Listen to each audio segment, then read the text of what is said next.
Baik, selamat datang. Selamat bergabung dalam mata kuliah pajak penghasilan. Hari ini kita masuk pertemuan yang ke-12. Pada pembahasan pertemuan ke-12 ini, kita akan membahas tentang pajak penghasilan pasal 22 dan juga pajak penghasilan pasal 23. PPh pasal 22 itu apa, Pak? PPh pasal 22 ini berkaitan dengan impor barang, ya.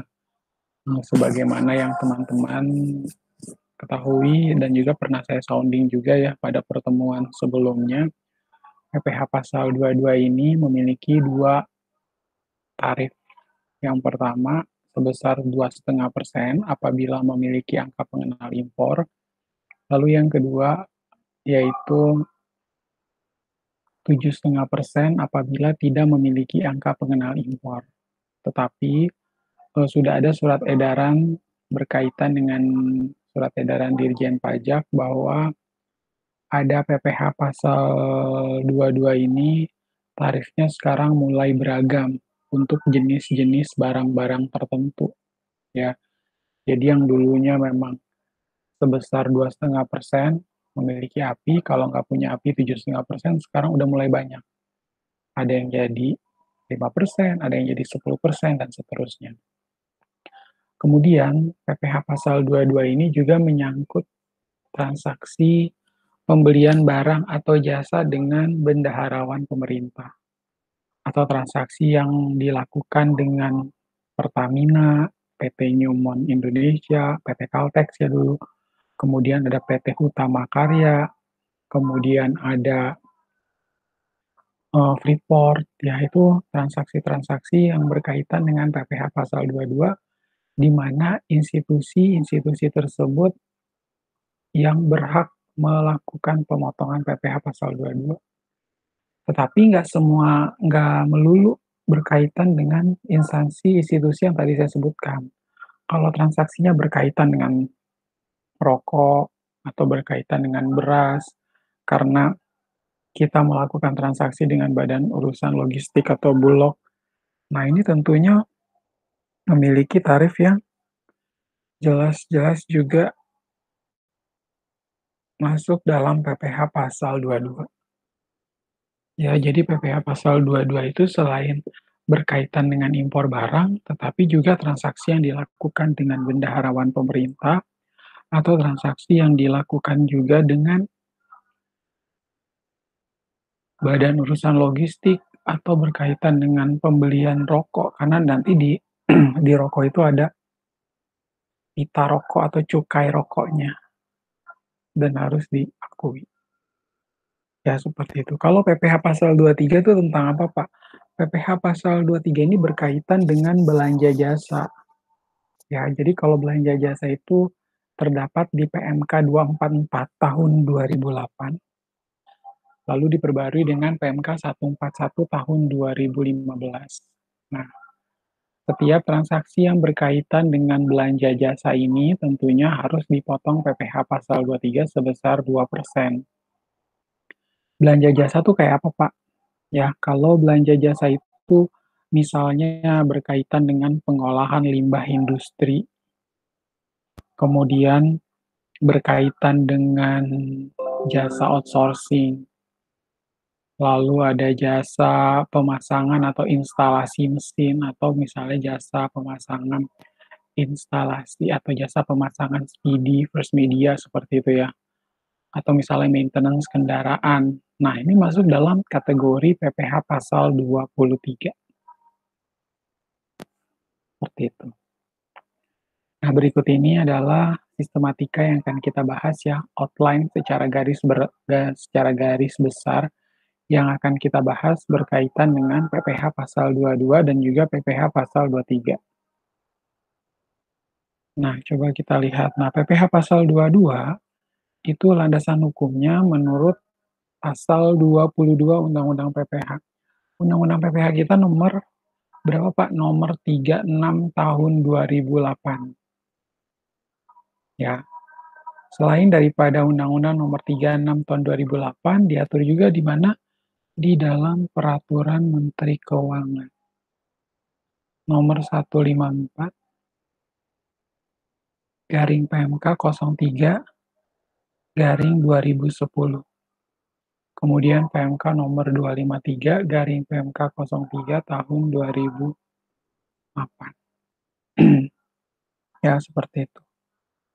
Nah, kita lihat ya, definisi daripada PPh pasal 22 ya, merupakan pajak yang dipungut atas aktivitas pembayaran atas penyerahan barang bagi institusi pemerintah.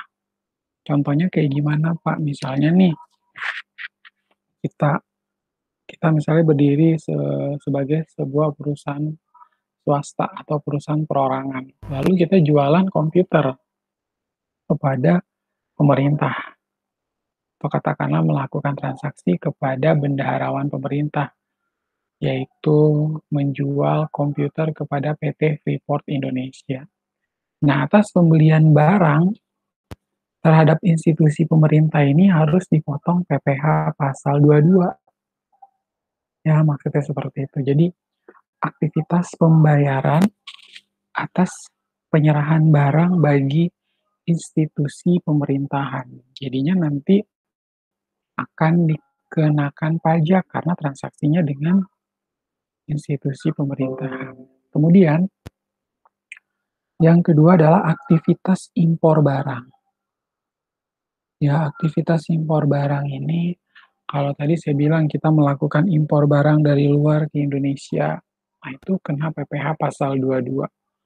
Mau namanya apa, yang selagi kita melakukan impor barang, tentu akan dikenakan PPh pasal 22, ya sesuai dengan tarifnya dan sesuai dengan jenis barangnya, produknya tuh apa, lalu apakah si perusahaan yang melakukan impor barang ini memiliki angka pengenal impor atau enggak. Ya, dilihat dari situ. Selanjutnya adalah aktivitas penjualan atau pembelian barang di industri tertentu.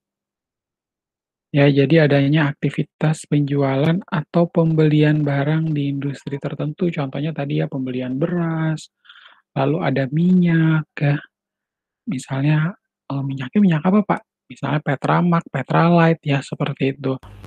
Kemudian berkaitan dengan pembelian tadi rokok atau penjualan barang produk rokok. Ya sebenarnya kan kalau kita bicara produk rokok sendiri ya, produk rokok itu kan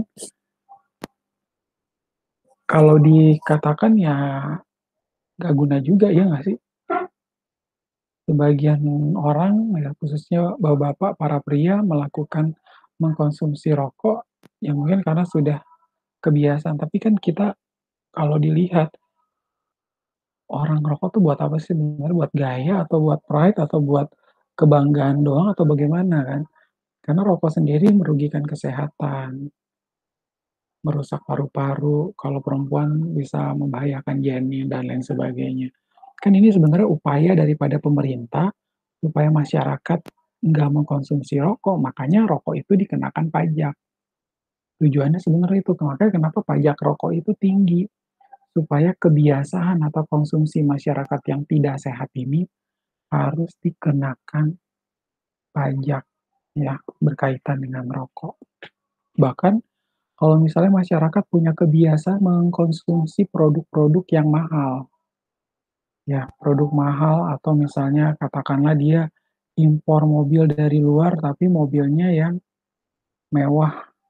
Nah itu bukan hanya dikenakan pajak pertambahan nilai, tapi juga dikenakan pajak penjualan atas barang mewah. Nah, tarif daripada PPNBM juga mulai dari 10 sampai dengan 200%. Ya, seperti itu. Kemudian, selain dia udah dikenain kalau masyarakat ada yang konsumsi atau dia beli mobil mewah itu selain dia kena PPN 10%, kena pajak penjualan atas barang mewahnya mulai dari 10 sampai 15 sampai 200%, tambah lagi kena lagi ada PPh pasal 22 impor ya nggak? Kena impor barang lagi. Jadi sebenarnya kendaraan yang masuk di Indonesia mahalnya karena apa ya? Mahalnya adalah karena pajaknya. Padahal kalau mobilnya sendiri, kalau dijual di luar ya nggak terlalu tinggi pajaknya, karena di Indonesia aja pajaknya nambah-nambah.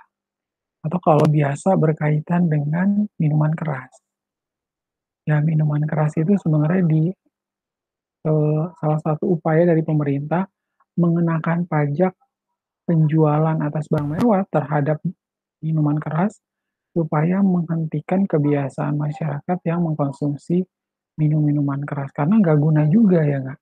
Di Indonesia udaranya panas begini, iklim tropis, tiba-tiba masyarakatnya minum miras. Karena tidak berguna, karena orang barat itu orang bule minuman keras. Tujuannya untuk menghangatkan tubuh. Ya, tujuannya adalah untuk menghangatkan tubuh dan bukan untuk gaya-gayaan, biar dibilangin stylenya keren habis minum minuman keras. Bukan begitu konsepnya. Makanya upaya pemerintah supaya pajaknya dikenakan lebih mahal. Ya, seperti itu. Nah, selanjutnya, aktivitas penjualan atau pembelian barang di industri tertentu tadi sudah, lalu ada aktivitas penjualan barang sangat mewah. Ya, dengan aktivitas penjualan barang sangat mewah, tadi ya selain dia kena pajak penjualan atas barang mewah, dia juga kena PPh 22 impor, kena lagi pajak pertambahan nilai, tambah lagi ada bea masuk tambahan, dan seterusnya. Pajaknya berdobel-dobel ya. Ini nggak kira-kira nih kalau dilihat seperti itu.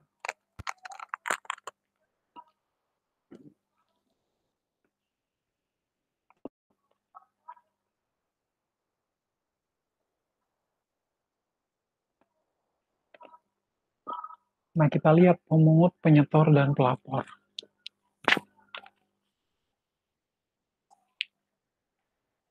Siapa sih pemungut, penyetor, dan pelapornya? Yang pertama kita lihat dulu ya, berkaitan dengan aktivitas penyerahan barangnya. Berdasarkan aktivitas penyerahan barang, bendahara pemerintah untuk mekanisme pembelian barang.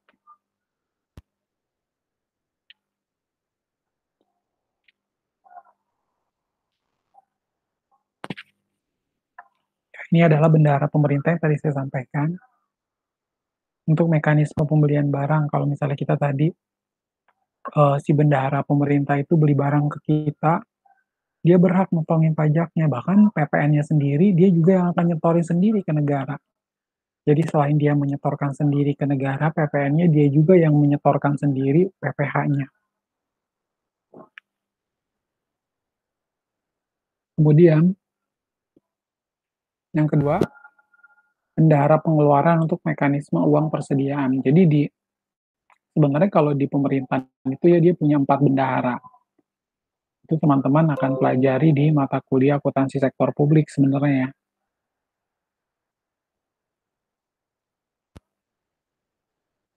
Karena ini berkaitan dengan PPh pasal 22, maka yang terlibat adalah bendahara pengeluaran untuk mekanisme uang persediaan atau UP.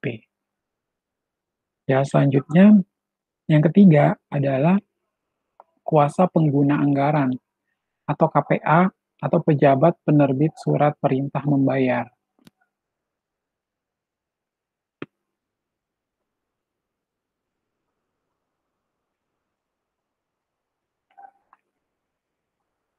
Ya, kuasa pengguna anggaran atau pejabat penerbit surat perintah membayar untuk mekanisme pembayaran langsung. Itu berdasarkan aktivitas penyerahan barangnya. Nah, berdasarkan aktivitas impor, ya, kalau tadi kita lihat ya, si pemungut, penyetor, dan pelapornya adalah si tiga pihak ini. Bendahara pemerintah, bendahara pengeluaran, dan kuasa pengguna anggaran. Tapi kalau berkaitan dengan aktivitas impor, di bank devisa yang akan memungut, menyetor, dan melaporkan. Bank devisa siapa, Pak? Ya, Bank Mandiri, Bank BNI ya. Biasanya bank-bank inilah yang melakukan impor barang yang biasanya berhubungan dengan klien atau nasabah perusahaan yang melakukan impor barang. Lalu Direktorat Jenderal Bea dan Cukai ya, kalau berkaitan dengan PPh 22 itu, dia nggak masuk ke kantong Direktorat Jenderal Pajak, melainkan ke kantong Direktorat Jenderal Bea dan Cukai. Jadi dia beda, beda konsep.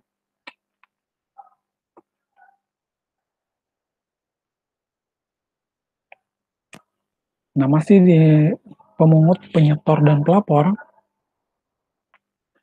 aktivitas di industri tertentu, badan usaha yang ditunjuk kepala kantor pelayanan pajak untuk penjualan hasil produksi dalam negeri di industri semen, kertas, baja, dan otomotif. Ya,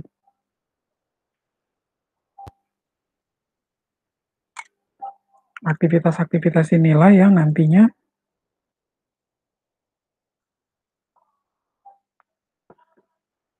berkaitan dengan industri-industri inilah seperti industri semen, kertas, baja, dan otomotif yang badan usaha itu yang memang sudah ditunjuk oleh Kepala KPP untuk melakukan pemungutan, penyetoran, dan pelapor. Lalu produsen atau importir BBM, gas, dan pelumas untuk penjualan komoditas tersebut. Lalu yang ketiga, ada industri atau eksportir yang ditunjuk Kepala KPP untuk pembelian bahan keperluan di sektor kehutanan, perkebunan, pertanian, dan perikanan.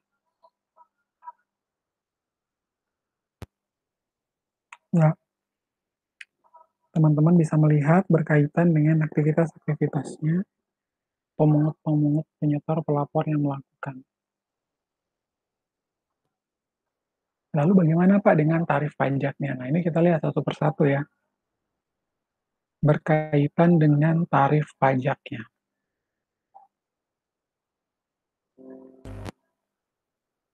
Aktivitas penyerahan barang untuk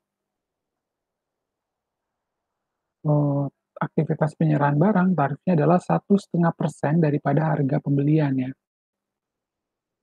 Jadi kalau kayak tadi saya bilang, eh, begitu ada pembelian komputer oleh PT Freeport Indonesia kepada kita, maka dari itu dia memotong pajak atas pembelian komputer tersebut dari nilai dasar pengenaan pajak sebesar 1,5% ya dari nilai dasar pengenaan pajak.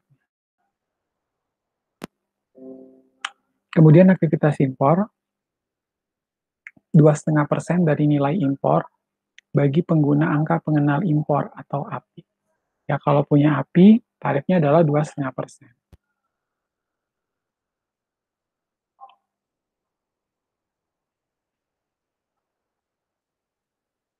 Kemudian 0,5% bagi pengguna API untuk impor kedelai, gandum, dan tepung terigu.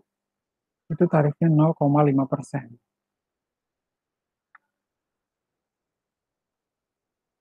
7,5% dari nilai impor bagi non-pengguna API. 7,5% dari nilai impor bagi non-pengguna API. Lalu 7,5% dari harga jual lelang untuk barang yang tidak dikuasai. Kemudian nilai impor sama dengan cost, insurance, and freight, ditambah dengan biaya masuk dan juga pungutan lain.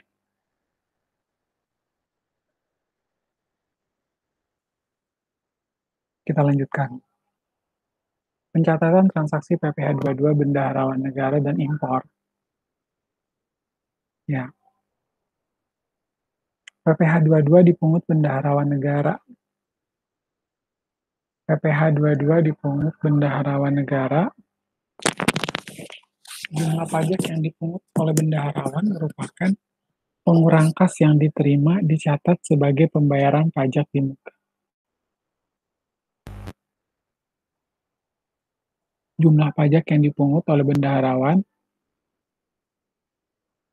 merupakan pengurang kas yang diterima dicatat sebagai pembayaran pajak di muka.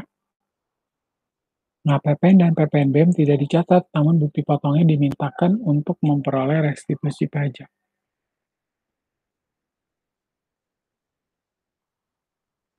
Ya, jadi berkaitan dengan PPN dan PPNBM ini nggak dicatat karena tadi saya bilang, kalau PPh pasal 22 benar ya, berkaitan dengan impor barang ini masuk ke kantong Direktorat Jenderal Bea dan Cukai. Kalau yang PPN dan PPNBM itu masuknya ke kantong Direktorat Jenderal Pajak. Tambah lagi, PPN dan PPNBM ini kan yang berhak menyetorkan ke negara itu adalah si bendaharawan ya. Misalnya tadi ya, si PT Freeport selain dia memotong 1,5% atas pembelian komputer misalnya dari perusahaan swasta, dia pun yang akan menyetorkan sendiri PPN dan PPNBM. Kalau misalnya pembelian komputer kan bukan masuk PPNBM ya, PPN lah. PPN-nya ini si PT Freeport lah yang berhak untuk melakukan penyetoran. Ya, seperti itu. Nah, kemudian karena si PT Freeport atau sebagai bendaharawan ini, dia juga kan nggak ibaratnya kayak gimana ya, kayak formalitas gitu loh. Formalitas menyetorkan ke negara, dia tetap harus membuat ada bukti potong ya. Bukti potong apa, Pak? Bukti potong bahwa dia benar-benar menyetorkan pajak pertambahan nilai itu. Dia harus mencatat.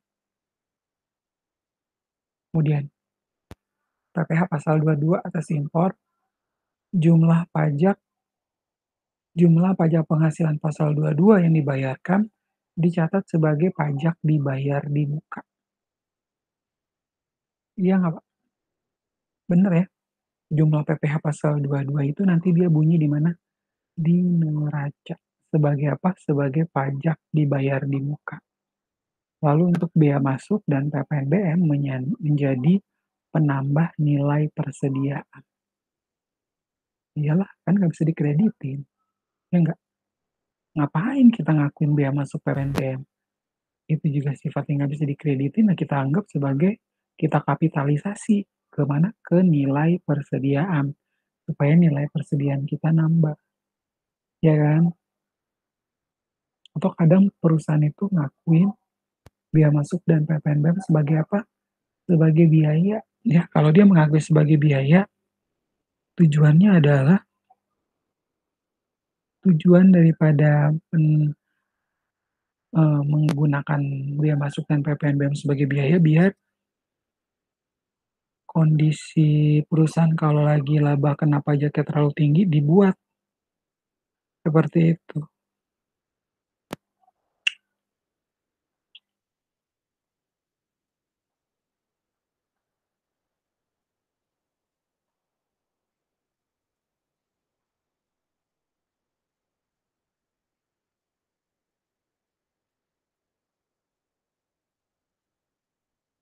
Ya, menjadi biaya kalau seandainya laba kena pajak terlalu laba kena pajak terlalu tinggi jadi dia pakai bea masuk dan PPNBM sebagai biaya. Nah, berikut kita lihat ilustrasinya ya.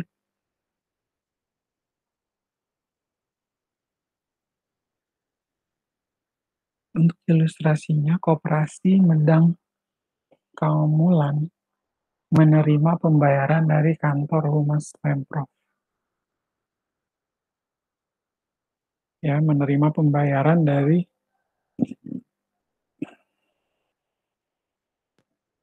kantor Humas Pemprov atas penyediaan furniture berbahan kayu jati senilai 350 juta. Lalu ada pertanyaan, berapakah beban PPh pasal 22-nya?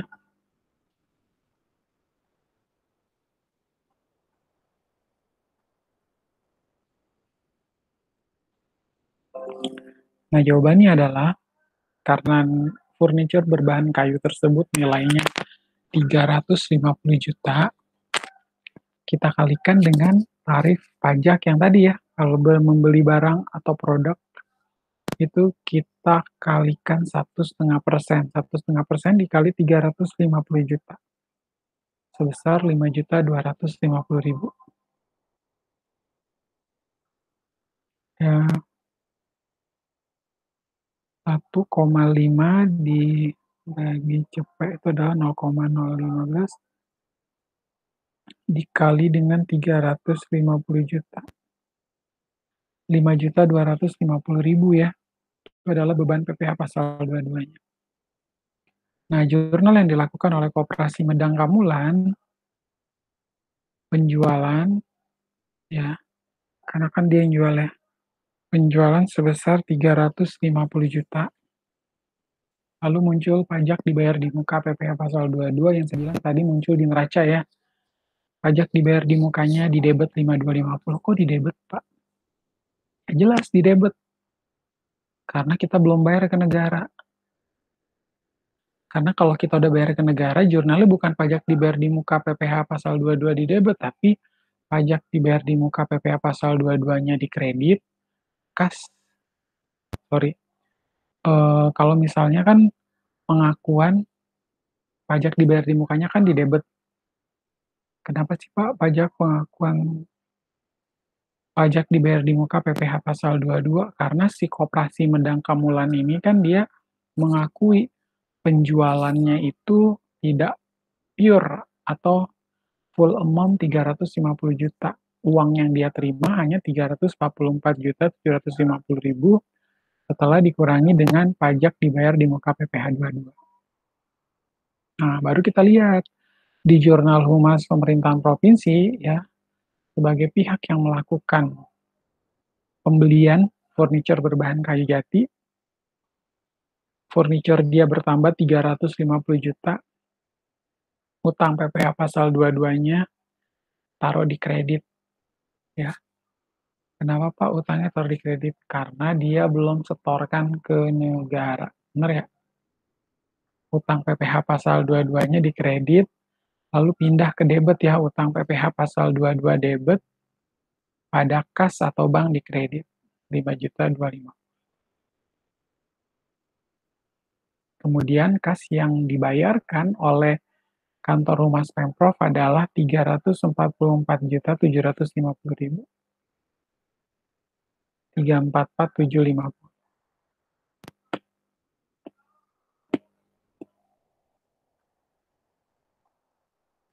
Kasnya berkurang 344.750, dia mengakui adanya utang PPh pasal 22 dan furniturnya bertambah 350 juta. Karena gini nanti pada saat si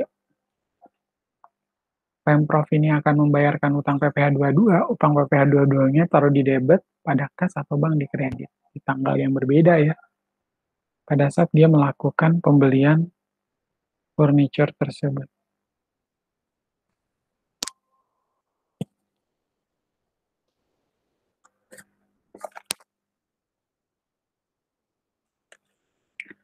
Nah, kemudian pencatatan transaksi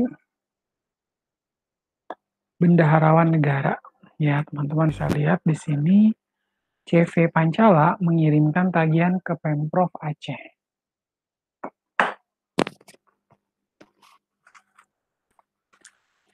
Ya, atas pengadaan barang sebesar 220 juta termasuk PPN.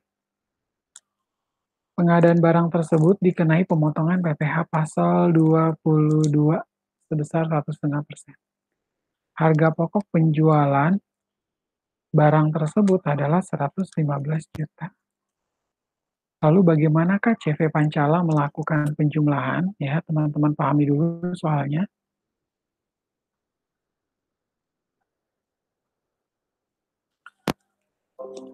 Ya, karena CV Pancala ini mengirimkan tagihan ke Pemprov Aceh atas pengenaan barang, include tax.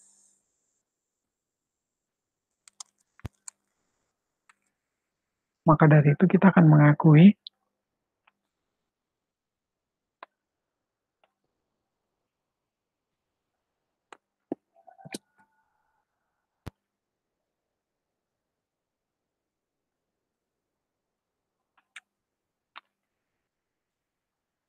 penjualannya sebesar 200 juta.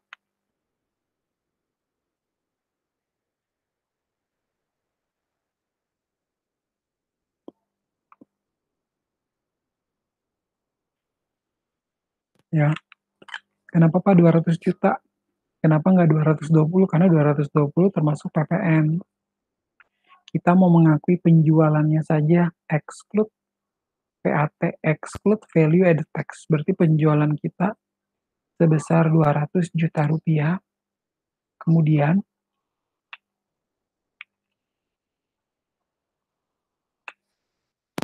pajak dibayar di muka PPh 22 diperoleh dari 200 juta, kita kalikan dengan 1,5%. Sama dengan adalah, kok gede banget,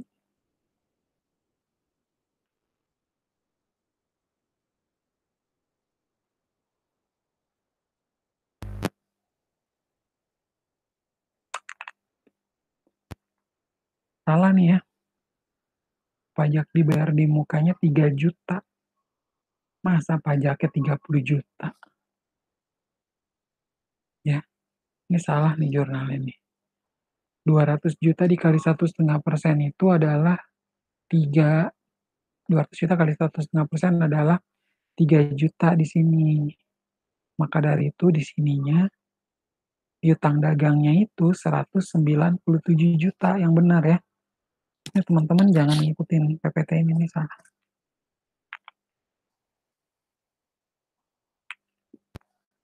Piutang dagang 197 juta, pajak dibayar di mukanya 3 juta, penjualannya 200 juta, baru kita hitung harga pokok persediaannya kan di situ, sorry harga pokok penjualan. Harga pokok penjualan atas barang tersebut adalah 115 juta.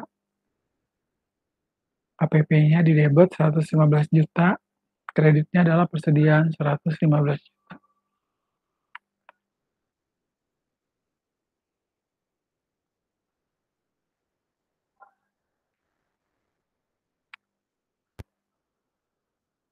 Ya, harga pokok penjualan 115 juta, persediaannya di kredit 115 juta.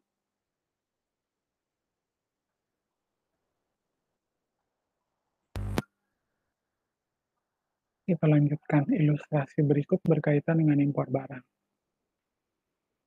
PT Kutai Kartanegara melakukan transaksi jual beli dengan Tenggarong Incorporation yang berdomisili usaha di luar negeri atas sebuah mesin cetak tanpa menggunakan api. Nilai kontrak diketahui $10.000 berdasarkan ketentuan Freight on Board Shipping Point. PT Kutai Kartanegara mengasuransikan pengiriman tersebut dengan biaya premi sebesar 10% dari kontrak pembelian.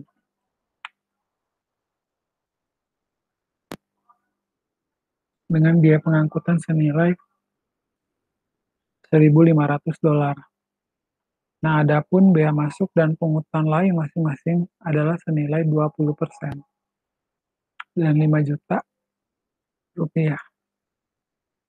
Kurs yang ditetapkan oleh Menkeu adalah 10.000 rupiah per dolar, sedangkan oleh BI sebesar 9.500 rupiah per dolar. Berapakah besar beban PPh 22?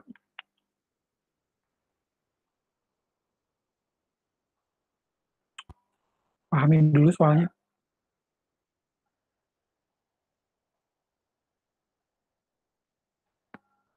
Nah, kita lihat ya.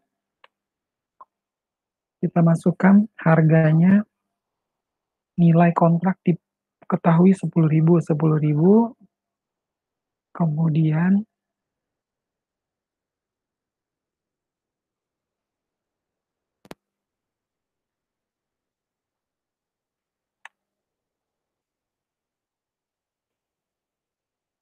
kurs yang ditetapkan adalah 10.000.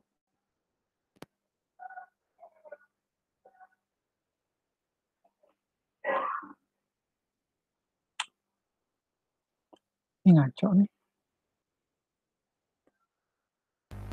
Kontraknya 10.000 dolar. Kursnya aja 10.000. Ya 10.000 kali 10.000 ya 100 juta dong. Ya, costnya 100 juta. Lalu insurance-nya 10% dikali 100 juta.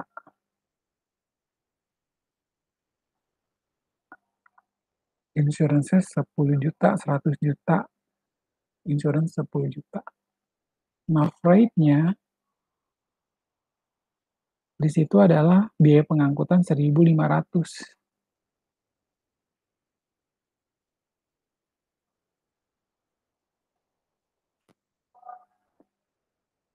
15 juta, ya kan? Jadi 100 juta dikurang 10 juta dikurang 15 juta. Totalnya adalah 75 juta ya untuk cost insurance and freight. Biaya masuknya adalah 20%. 75 juta dikali 20% adalah 15 juta. Pungutan lain ada 5 juta itu ya. 75 juta dikurangi 15 juta dikurangi 5 juta sama dengan 55 juta.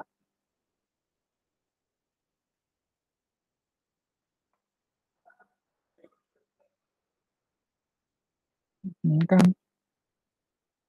12,5, 2,5 itu kan 15 tambah 5, 20 benar. Ini berarti 75 tambah 15 tadi 0,2 dikali 75, 15 benar ya. 75 ditambah 15 ditambah pungutan lain 5 juta, DPP-nya adalah 95 juta. Beban PPh 22, tarif 5% dari nilai impor. 95 dikali dengan 5%. 4.750.000 ya.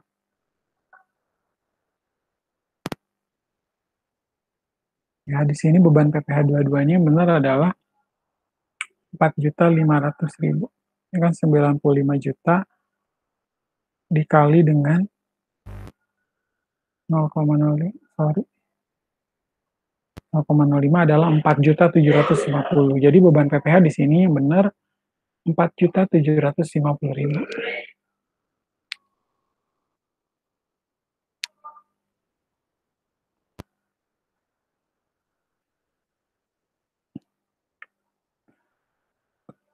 Teman-teman perhatikan lagi ya contoh kasusnya ya, jangan sampai kita terkecoh. Jangan-jangan contohnya salah. Ya, jadi harus dikoreksi lagi.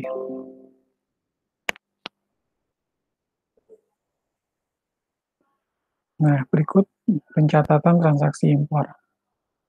PT Arga Belah melakukan impor atas barang dengan nilai pembelian 36.000.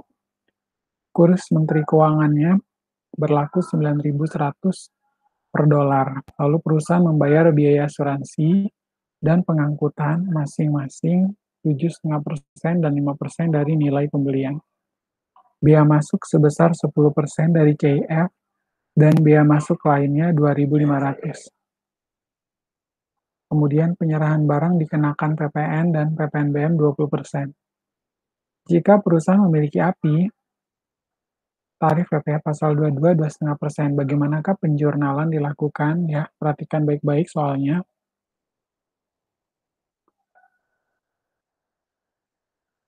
Ini kurang gede ya. Saya juga lihat sakit mata ini.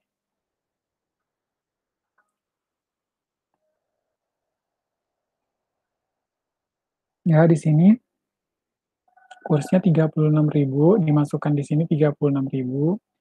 Lalu insurance-nya adalah 7,5%. Kita tinggal kalikan. Ini dia nggak konversikan ke rupiah ya, dia masih pakai US dollar. Oke, nggak apa-apa. 36.000 dikali 0,075. 2.700 benar ya. Kemudian 2,5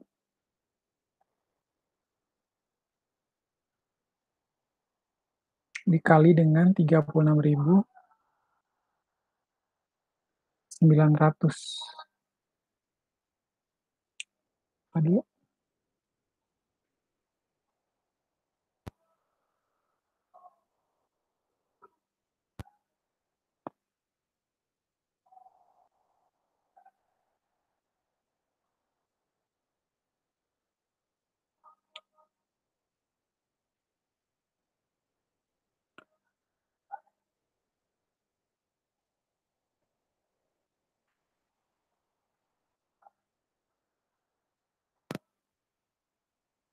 rate-nya itu adalah 2,5%. 2,5% atau 5%, yang benar nih ya. Perhatikan baik-baik ya, soalnya ya, itu 0,05 dikali 36.000. Salah nih, rate-nya bukan 2,5%, melainkan adalah 5% ya dari sini ya. Nah, kemudian 5%, lalu kita kalikan dengan 36.000. 5% kali 36.000 dapat 1.800. Nah, ini kita total ya. 36 tambah 40.500. Oke. Biaya masuknya 10%, ya. Ini biaya masuknya. 10% dikali 40.500 dapat 4.050. Lalu ada biaya masuk lainnya, tinggal dimasukkan ya, 2.500. Nah, ini kita jadikan sebagai nilai impor. 40.500 ditambah 4050 ditambah 2.500 sama dengan 47.050 rupiah. Kemudian PPNBM-nya di sini 20% ya. PPNBM adalah 20%. Nah, berarti ini adalah 0,2 dikali dengan 47.050. 9.410. Lalu PPh 22-nya 2,5%, 2,5 dibagi cepet sama dengan 0,025 dikali dengan 47.050. Pak, kenapa Pak kali 2,5% nih? Karena dia punya angka pengenal impor ya, hati-hati nih. Jika perusahaan memiliki angka pengenal impor 2,5%. Di sini 1.176,25 diperoleh dari 2,5% dikali 47.050 ya. Nah, terus PPN 10%-nya tinggal dikalikan ya di sini. PPN 10%, 47.050 dikali 10%. Tarif PPN itu selalu tunggal, itu sebesar 10%. Jadi teman-teman jangan sampai salah.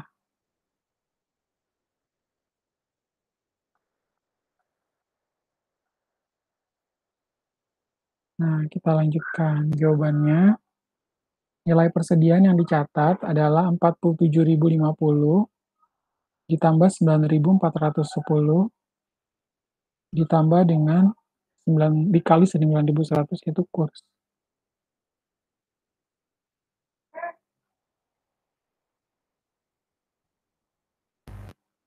Dikali 9.100.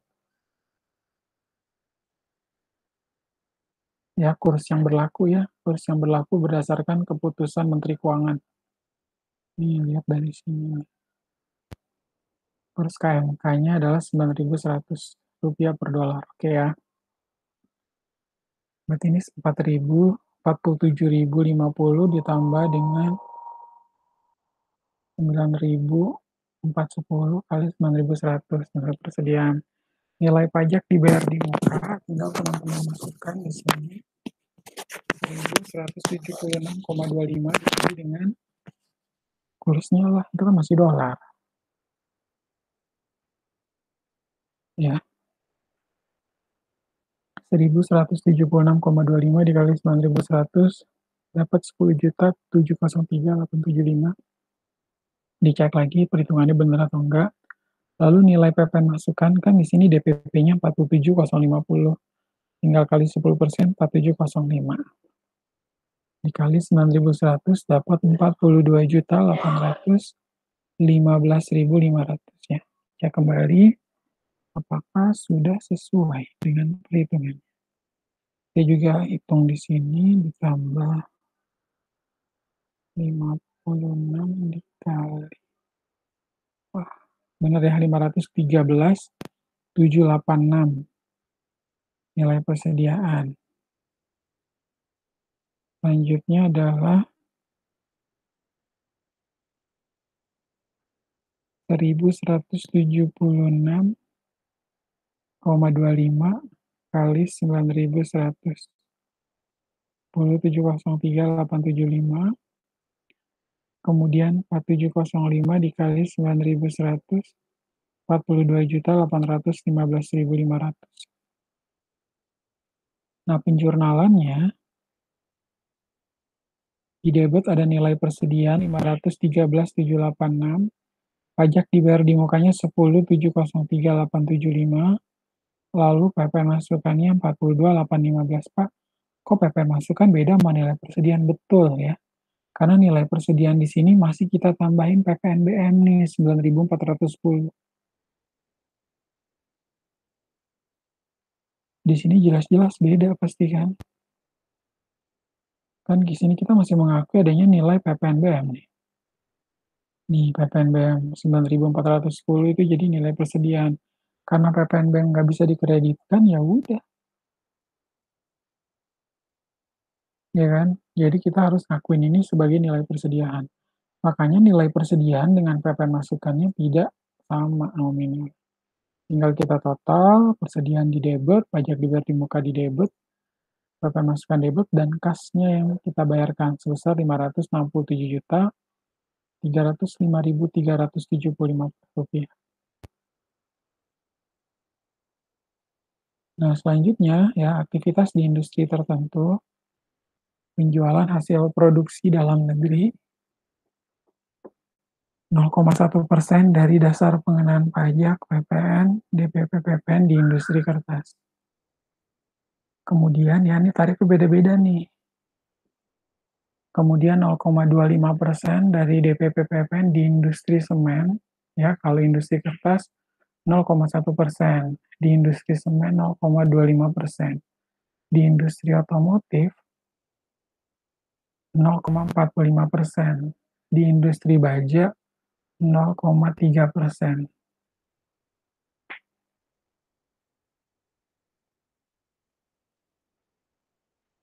Nah, aktivitas di industri tertentu untuk penjualan BBM, gas, dan pelumas 0,25% dari harga jual BBM untuk penjualan ke SPBU Pertamina, 0,3% dari harga jual BBM untuk penjualan ke SPBU non-Pertamina, 0,3% dari harga jual minyak tanah, 0,3% dari harga jual gas, 0,3% dari harga jual pelumas. Kalau teman-teman lihat di sini ya, untuk harga jual BBM untuk penjualan ke SPBU non-Pertamina, harga jual minyak tanah, harga jual gas pelumas sama tarifnya 0,3%.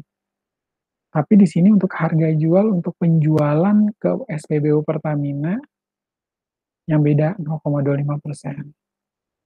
Ya, lalu yang menggunakan tarif yang sama 0,25% dari harga beli untuk pembelian di industri kehutanan, perkebunan, pertanian, dan perikanan. Ya, barang sangat mewah PMK nomor 253 garing PMK 03 2008. Ya, bunyinya di situ PMK nomor 253 PMK 03 2008. Lalu 5% dari harga jual tidak termasuk daripada PPN dan PPNBM. Benar ya? Kalau kita mau menghitung tarif pajaknya, kita harus berdasarkan dasar pengenaan pajak. Ya, jadi harus dikeluarin dulu nilai PPN, PPNBM. Kalau ada PPN dikeluarin, ada PPNBM juga harus dikeluarin.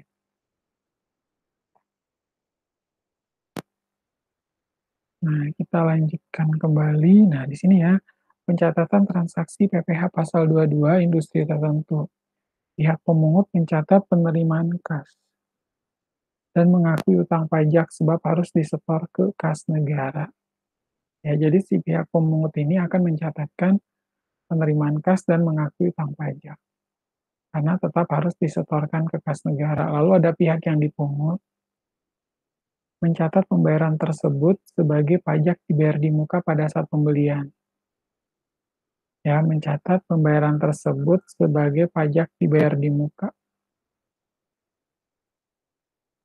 pada saat pembelian sebab kewajiban perpajakannya telah dipenuhi. Karena kalau udah dibayar, kita harus ngakuin kan. Kalau tadi saya bilang, utang PPh pasal 22 mesti dikredit. Kan kita harus bayarkan, berarti utang PPh pasal 22-nya di debit, pada kas atau bank dikredit. Ya kan?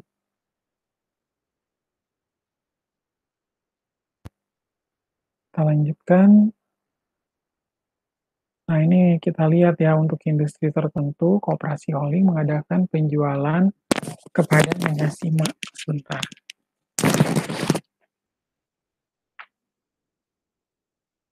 Lihat-lihat berkati dan para berkati.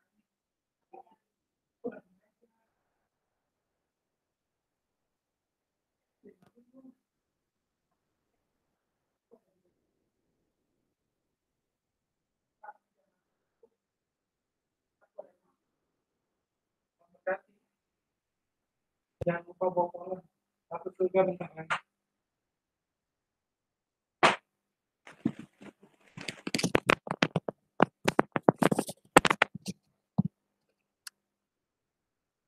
Nah, koperasi holding mengadakan penjualan kepada Nyonya Sima atas 1.000 rim kertas flano dengan nilai total 77 juta rupiah. Ya, kita lihat bersama soalnya, kita harus pahami dulu soalnya ya. Koperasi holding mengadakan penjualan kepada Nyonya Sima atas 1.000 rim kertas flano dengan nilai total 77 juta, termasuk PPN. Diketahui pula bahwa atas pembelian bubur kertas sebagai bahan baku, perusahaan telah dikenai PPh 22 senilai Rp200.000. Berapakah PPh pasal 22 yang dipungut koperasi holding dan bagaimana penjurnalannya dengan metode periodik? Ya, jadi di situ kita udah ketahui ya, ada penjualan kepada Nyonya Sima 1.000 rim kertas, nilai total 77 juta, include tax. Lalu diketahui pula bahwa atas pembelian bubur kertas sebagai bahan baku, perusahaan telah dikenai PPh 22 senilai Rp200.000. Lalu berapakah PPh pasal 22 yang dipungut koperasi holding dan bagaimana penjurnalannya dengan metode periodik? Beban PPh pasal 22 0,1%. Ya, saya sebenarnya kalau kayak gini, kita pertama kita harus ketahui dulu ya nilai DPP-nya ya. Cara gampangnya itu sebenarnya gini ya, 77 juta dibagi 1,1. 77 juta dibagi 1,1, 70 juta dikali dengan 0,1 sama dengan,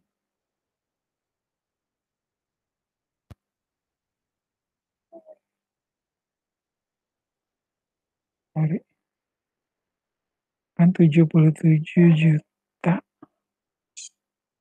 dibagi 1,1 itu 70 juta dikali 0,1 sama dengan dibagi 100. 700.000 beban PPh 22. Yang benar nih. Kan 0,1% kan.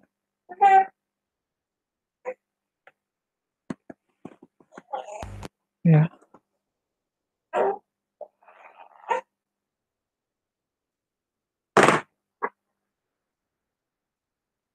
Ya, jadi teman-teman harus perlihatkan terlebih dahulu 70 beban PPh pasal 22 0,1 kali ini. Kalau 1% dikali dengan 70 juta.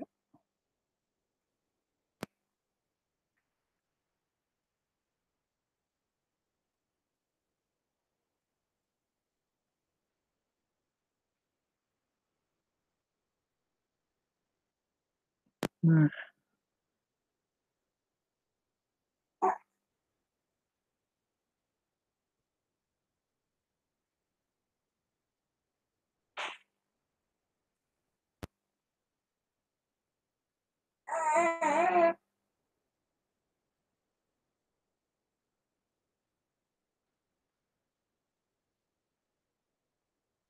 dikali dengan 0,1 dibagi 170 juta. Nah, jurnal koperasi holdingnya adalah, ini kayaknya jurnalnya harus diperiksa lagi perhitungannya ya, takutnya salah ya. 700.000.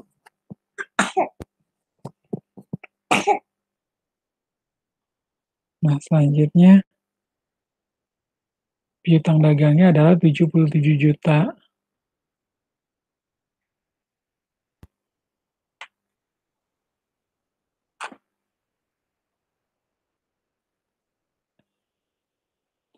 77.700.000, penjualan bertambah di kredit ya penjualannya ya. Penjualan nambah di kredit 70 juta. Utang PPh pasal 22-nya adalah 700.000. Ini kayaknya ngaco nih hitungan PPh 22-nya nih.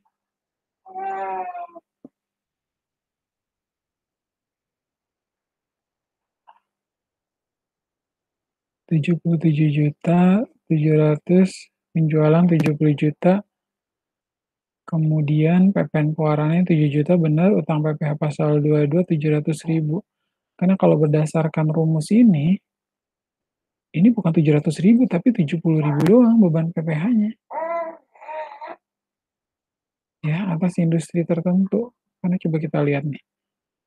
Industri tertentu itu tarifnya berapa?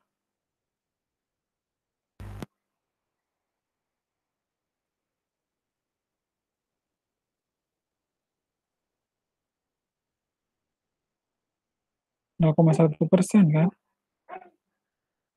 Per tasrin. Salah nih hitungannya nih. Dari tadi jurnalnya salah terus. Kan 70 juta itu dikali 0,1% aja,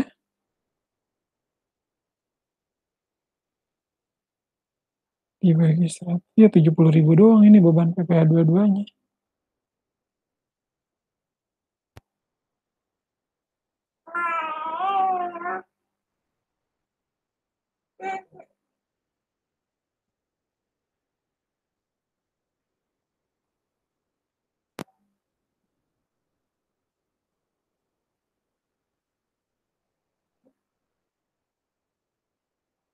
Yang benar adalah 70.000 ya, beban PPh dua-duanya. Jadi di sini penjualan 70 juta, utang PPh dua-duanya adalah 70.000, kemudian PPN-nya adalah, PPN keluarannya adalah 7 juta, berarti 77 juta ditambah 70.000. Ya di sini adalah 77 juta 70.000, bukan 77.700 ya. Cuman,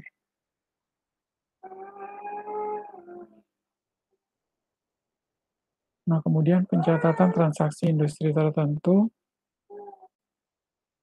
Ya, teman-teman bisa lihat di sini, di sana.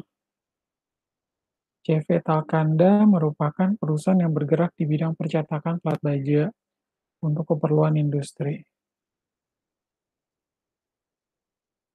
Kemudian, melakukan perusahaan yang bergerak di bidang pencetakan plat baja untuk keperluan industri. Di suatu transaksi, perusahaan mencatatkan penjualan kredit sebesar 575 juta, tidak termasuk PPN dan PPh 22. Tarifnya adalah 0,3% dengan harga pokok penjualan tidak termasuk dengan harga pokok penjualan sebesar 465.000. Lalu bagaimana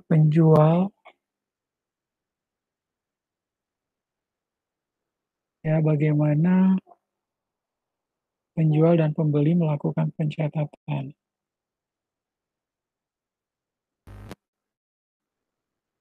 Nah, di sana CV Talkanda ini sebagai penjual kita lihat dulu ya pembuatan jurnalnya untuk CV Talkanda penjualan sebesar 575 juta. PPN keluarannya adalah 575 juta dikali 10% dapat 57.500.000. Kemudian tarif PPh pasal 22-nya karena ini bergerak di bidang percetakan plat baja ya. Berarti 575 juta dikalikan dengan 0,3% sama dengan 1.725.000. 1.725.000 ditambah 57.500 ditambah dengan 575 juta sama dengan 634.225.000. Benar ya. Penjualan bertambah di kredit, lalu pasangannya penjualan adalah PPN keluaran. Utang PPh pasal 22, 1725, piutang dagangnya di debit ya, karena belum dibayarkan. Kemudian, harga pokok penjualannya dicatat sebesar 465 juta. 465 juta di debit, HPP, harga pokok penjualan, kan HPP itu kayak biaya ya, makanya dia di debit. Ada persediaan di kredit 465 juta. Nah, dari sisi pembeli, berarti kita kebalikannya ya. Kalau di sini penjualan ada di sisi kredit, berarti ada persediaan 575 juta, di kredit berarti ada persediaan di debit 575. Kalau tadi PPN keluaran di kredit 57500, PPN masukannya di debit ya 57.500. Kalau di sini utang PPh 22 1.725, berarti di sini adalah pajak yang masih harus dibayar PPh pasal 22 1.725.000, ya kan, masih gantung di situ. Nah, kemudian tinggal lawan transaksinya adalah utang dagang, ya kan? Utang dagangnya di kredit. Utang bertambah saldo normal kredit. Nanti dibayar, kalau dibayarkan baru pindah ya utang dagang debit pada kas di kredit dari sisi pembeli. Nah, sanksi tarifnya bagi WP yang tidak memiliki NPWP, tarif lebih tinggi 100% untuk PPh pasal 22 tidak final. Ya, bagi wajib pajak yang memang tidak memiliki nomor pokok wajib pajak. Nah, CV Tarumanegara melakukan pembelian 5 keranjang ikan patin senilai Rp1.500.000 per keranjang untuk keperluan ekspor, dengan biaya pengirimannya sebesar Rp50.000 ditanggung Tuan Mulawarman sebagai pedagang pengumpul. Jika Tuan Purnawarman tidak memiliki NPWP, berapakah besar PPh 22 yang harus dipungut oleh PT Kutai Negara?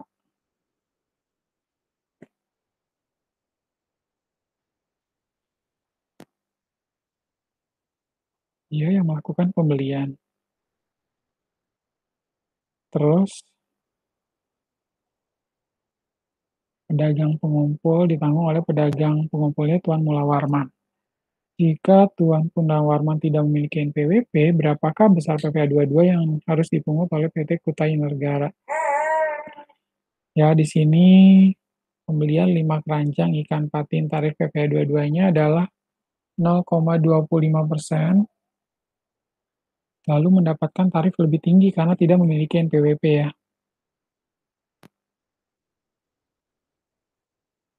0,25 bagi 100, 0,0025.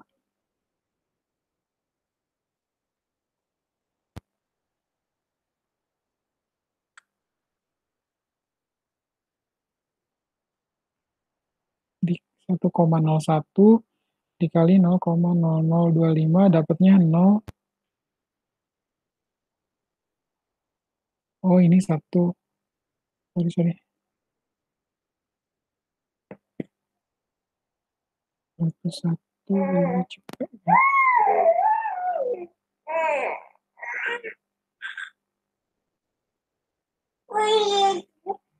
1,01 dikali dengan 0,0025.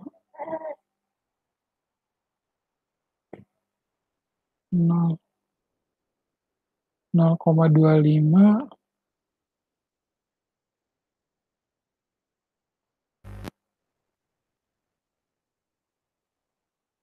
bener nggak sih itu?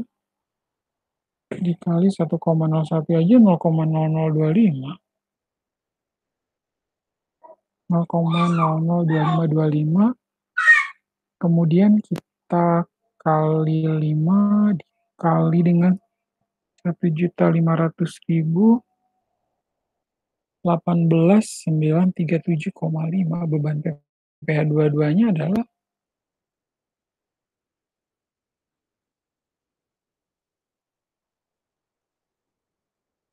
di situ malah 37.500, padahal 0,5% kali 5 kali 1.500.000 bukan 0,05 ya, harusnya 0,002525 dikali 5 dikali dengan 1.500.000, itu hasilnya adalah 18.937,5 beban PPh dua-duanya. Nah, saat terutang dan pelunasan, pemungutan pajak terutang dilakukan saat pembayaran kecuali ditetapkan berlainan oleh Menteri Keuangan. Ya, pemungutan pajak terutang dilakukan saat pembayaran kecuali ditetapkan berlainan oleh Menteri Keuangan. Pengecualian tersebut antara lain untuk kegiatan impor. Ya, kegiatan impor itu saat pembayaran bea masuk, kecuali jika pembayaran bea masuk ditunda atau dibebaskan. Lalu pemungutan dilakukan saat penyelesaian pemberitahuan impor barang. Kemudian yang kedua, kegiatan pembelian barang, yaitu saat pembayaran untuk pembelian hasil produksi. Jadi teman-teman bisa lihat ya, untuk kegiatan impor saat pembayaran bea masuk, kegiatan pembelian barang saat pembayaran. Lalu untuk pembelian hasil produksi saat penjualan, lalu penjualan hasil produksi atau pengolahan barang saat penerbitan delivery order. Nah, penyetoran hasil pungutan dilakukan ke bank persepsi atau ke kantor. Nah, objek yang dikecualikan dari pemungutan adalah impor barang dan atau penyerahan barang yang berdasarkan ketentuan peraturan perundang-undangan tidak terutang PPh. Ya, impor barang dan atau penyerahan barang yang berdasarkan ketentuan peraturan perundang-undangan tidak terutang PPh. Lalu impor barang yang dibebaskan dari pungutan bea masuk dan atau PPN. Ya, jadi memang barangnya itu dibebaskan dari bea masuk dan juga dari PPN. Lalu ada impor sementara jika pada waktu impornya nyata-nyata dimaksudkan untuk diekspor kembali. Lalu ada impor kembali yang meliputi barang-barang yang diimpor kembali dalam kualitas yang sama atau barang yang telah diekspor untuk perbaikan, pengerjaan, dan pengujian yang memenuhi syarat untuk ditentukan oleh Ditjen Bea dan Cukai. Lalu untuk pembayaran atas pengadaan barang bagi institusi pemerintah, jika berjumlah maksimal 2 juta rupiah, dan tidak merupakan pembayaran terpecah-pecah atau jika ditujukan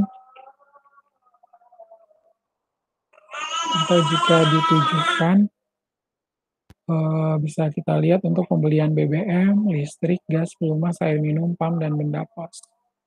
Lalu pembayaran untuk pembelian gabah dan atau beras oleh Perum Badan Urusan Logistik. Kemudian ada emas batangan. Ya, pembayaran untuk pembelian gabah dan atau beras oleh Perum Bulog tadi sudah. Emas batangan yang akan diproses untuk menghasilkan barang perhiasan dari emas yang ditujukan untuk ekspor. Lalu pembayaran untuk pembelian barang sehubungan dengan penggunaan dana BOS.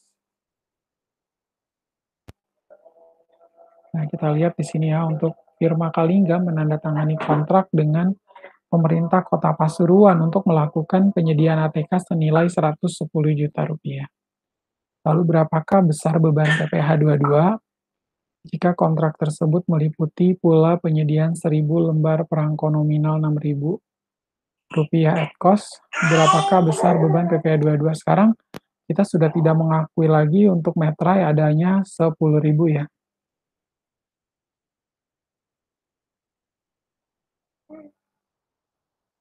Nah, teman-teman bisa melihat ya, untuk beban PPh pasal 22-nya adalah 1,5% dikali dengan 110 juta karena penyediaan ATK. 1,5 dikali dengan 110 juta.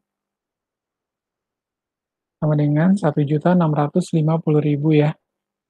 Oke, benar. Nah, untuk beban PPh pasal 22, 110 juta.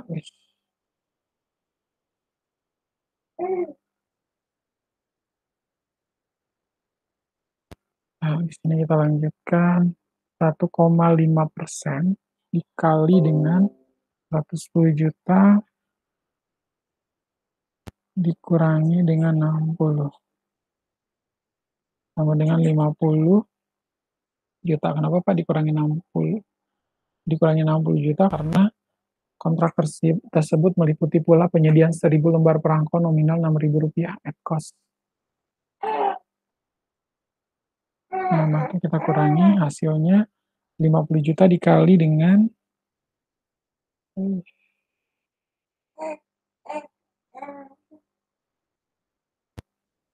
50 juta dikali dengan 1,5%.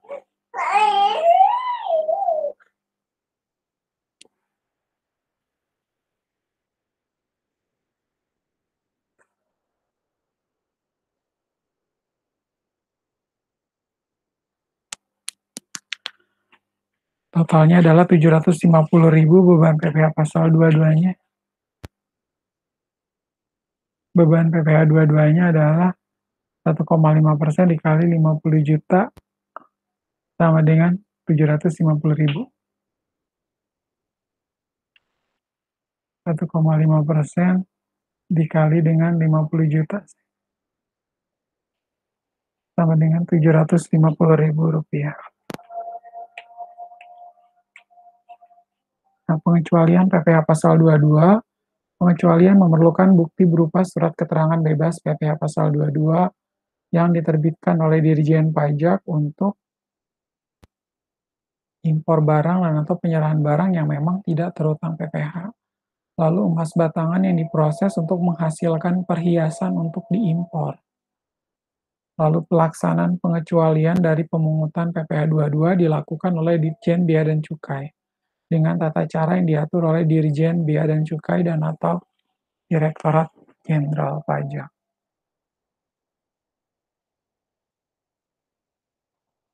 Nah, kita sampai di slide ke-24 dulu ya, membahas tentang PPh pasal 22. Nah, ini mulai di PPh pasal 23 nanti akan dibahas pada topik berikutnya.